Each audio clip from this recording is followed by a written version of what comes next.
దైవజనుడు ప్రతిష్ఠుడైనటువంటి సంసోను గురించి ఏమని చెప్తూ వచ్చాడంటే, ఇలాగ బ్రతకాలి, ద్రాక్షారసము తాగకూడదు, రెండవది చచ్చినదేది ముట్టకూడదు అనంటే, ఈయన ఫిలిస్తీన్ల కుమార్తెలో ఒక దాన్ని చూసి ఆమెను పెళ్లి చేసుకోవడానికి అమ్మా నాన్నను పిలుచుకొని వెళ్తున్నప్పుడు ఆ అడవిలో చచ్చిన సింహాన్ని, ఒక సింహం బొబ్బరించుకుంటూ వచ్చింది, దాన్ని చంపాడు. చంపిన తర్వాత మరలా ఇంటికి వెళ్ళేటప్పుడు ఆ సింహపు కలేబరములో ఒక తేనె పెట్ట పెట్టుకొని ఉంటే ఆ చచ్చిన దానిలో ఉన్నటువంటి తేనెను తీసుకుని ఏం చేశాడు?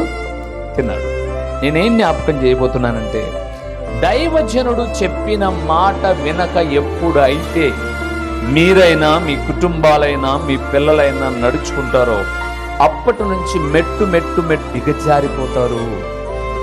అందుకే దైవజనుడు ఎవరో తెలుసుకోవాలి, ఆయన ఎందుకు చెప్తాడో తెలుసుకోవాలి. ఇది మా అందరి కొరకు, మా కుటుంబ క్షేమము కొరకు అని యోచించగలిగితే తప్పకుండా దీవించబడతారు.